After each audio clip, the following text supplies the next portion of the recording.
Alright, I have a few topics I want to record, but I've been sick as a dog this week. I suppose now we're recovering.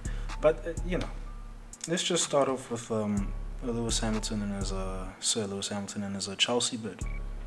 Alright, and people are all up in arms. Well, I thought he was an Arsenal fan. Listen, and any realist Arsenal fans, they're gonna know this. Alright, there is no buying Arsenal from Stan Kroenke unless you've got 6 billion, maybe more accurate, 7 or 8 billion.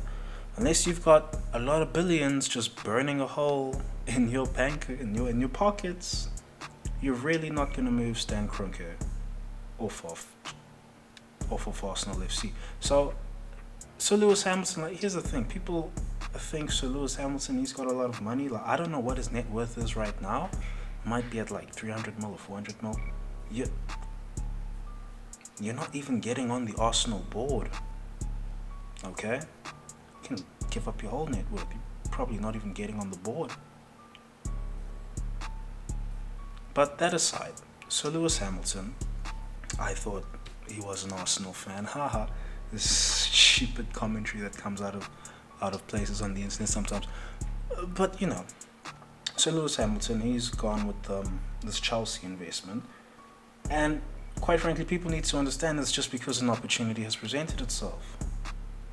There was no without this Russia thing, without Putin, Ukraine, without all this shit going on, there would be no opportunity like this presented to anyone. There would be none. There wouldn't be no bid from Sir Lewis Hamilton or Serena Williams or this Broughton guy, Broughton, I don't know how you say his name. But there wouldn't be any of this activity. Alright, so this is just an opportunity. Sir Lewis Hamilton, he wants to stack racks at this point, I'm assuming. So okay, let me get in on this Chelsea thing. I might be able to use their brand on some other projects that I might have in mind. This is speaking as Sir Lewis Hamilton right now.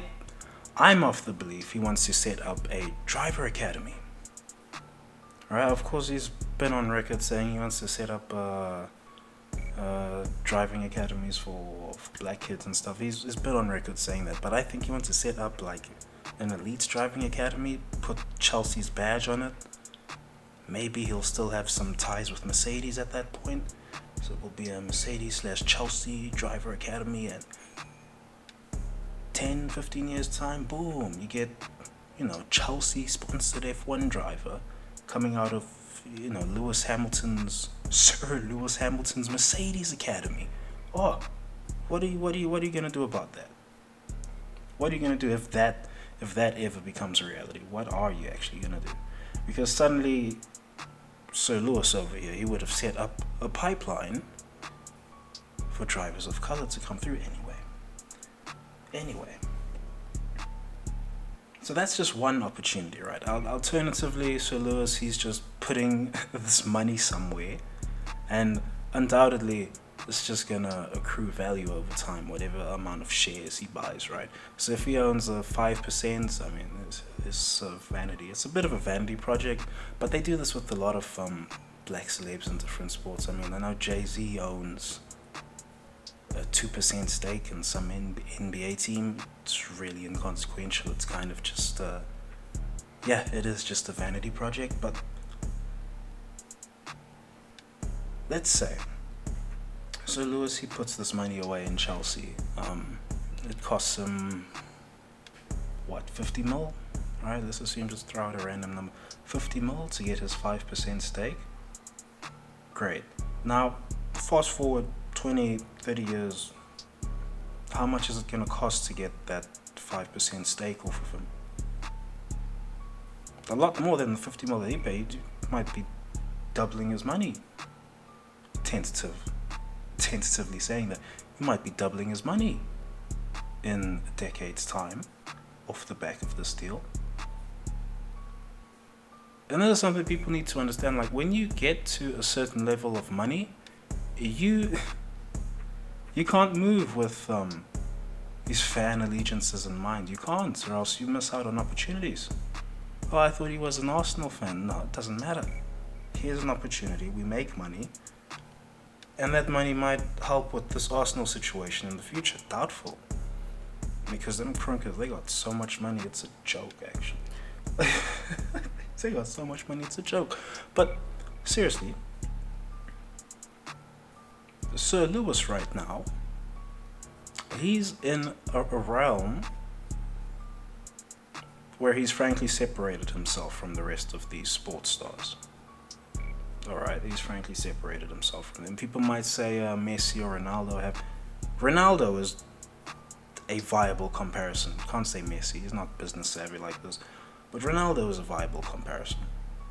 Alright, that's a viable comparison. And these guys, they are setting up so many income streams for themselves. They are grabbing assets, right? This Chelsea bid, this is just grabbing an asset. This isn't highlighting his fandom or anything. Definitely not there to sabotage the place. I mean, that would just tank his reputation. Right? So people really got to be smarter than this. And there's some foolish commentary from professional journals saying that, oh, it's disrespectful of Sir Lewis Hamilton to be buying a stake in Chelsea Football Club. How? On what grounds? On what grounds? Because it wasn't disrespectful for the Arabs still using slave labor. It wasn't disrespectful for them to buy the club. I suppose the money talks very loud, right? But it wasn't disrespectful for them. The Russian oligarchs and all the hijinks that are attached to them, it wasn't disrespectful for them to start buying up football clubs. No, I never said, oh, it's disrespectful that they do that. That never occurred. So Lewis Hamilton, he makes a move. He's got Serena Williams until there's so much clout there already. But he makes a move, and suddenly, the media and all the talking heads, they have to say it's disrespectful what Sir Lewis is doing. Why? Because he's a quote-unquote Arsenal fan? Listen, Stan Kroenke, he's not an Arsenal fan. He owns the club. He's not an Arsenal fan. So what does it matter past that? Is it the Glazers who own Man United? They're not Man United fans. No one said that was disrespectful when they took over.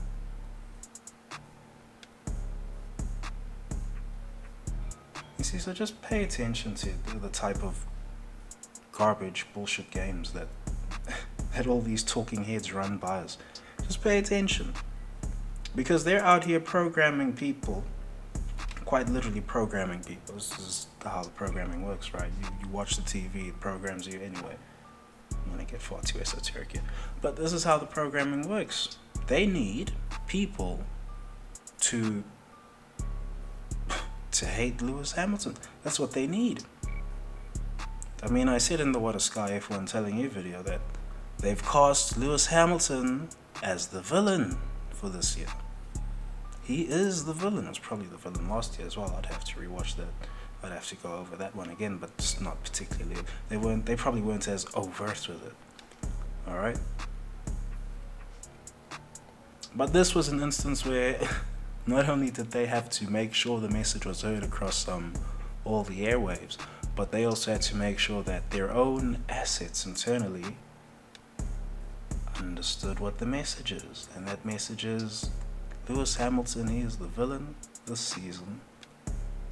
So any move he makes, there's a bad interpretation of it, and that will be the one that's forwarded to the people as gospel.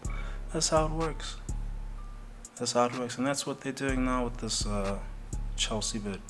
Oh, I thought he was an Arsenal fan. Verstappen. I have to talk about this kid just briefly. But Verstappen, of course, he's going to be asked a whole lot of questions that are just well out of his depth, right? He's going to just the way the game is, right?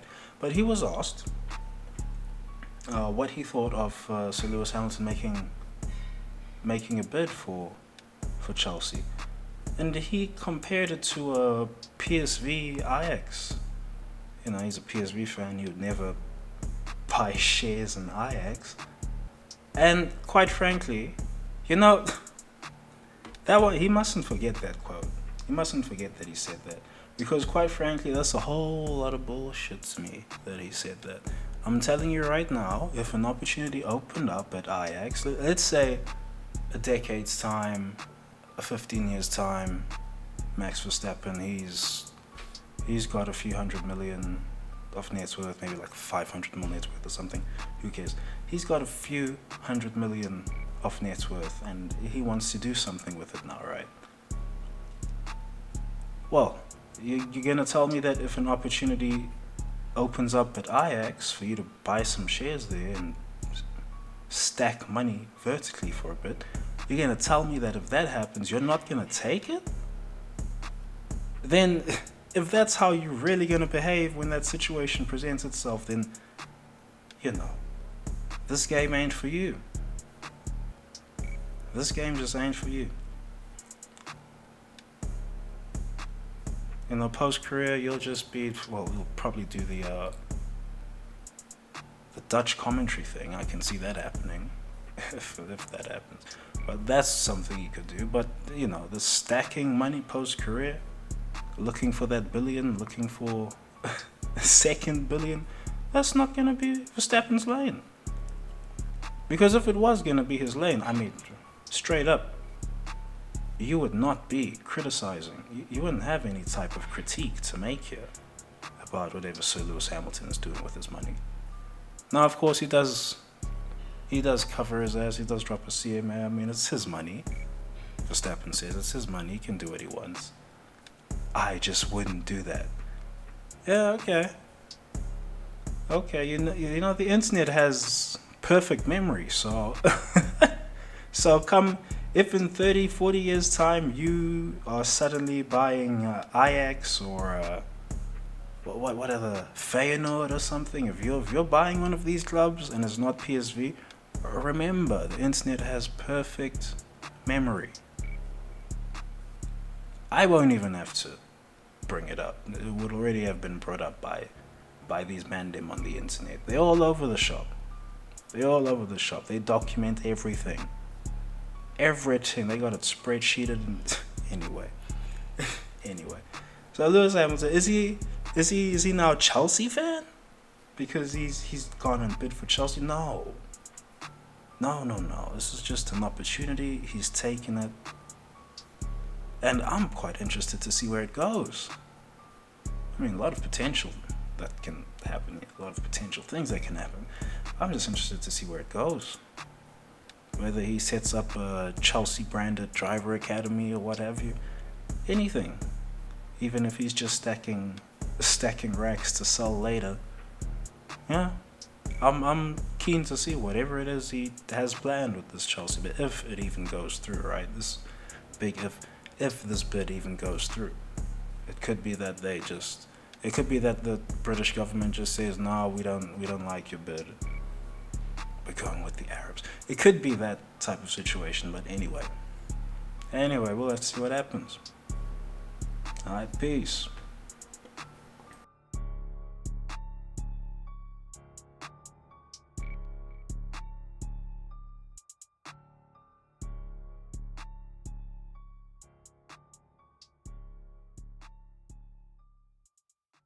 Hell breezy.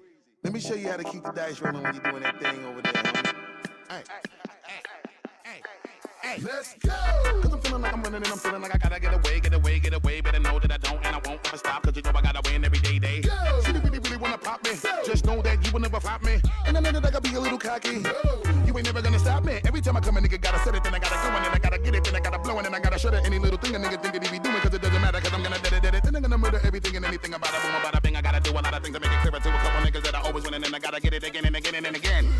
And I be doing it to death, and now I move a little foul. Nigga better call a rap, and everybody know my style. Niggas know that I'm the best when it come to doing this, and I be banging on my chest, and I'm banging in the east, and I'm banging in the west, and I come to give you more, and I will never give you less. You will hear it in the street it, you can read it in the press. Do you really wanna know what's next? Let's go. See the way we on it and we all up in the race. And you know we gotta go, not try to keep up with the pace. And we struggling and hustling and set it and get it. And we always gotta do it, take it to another place.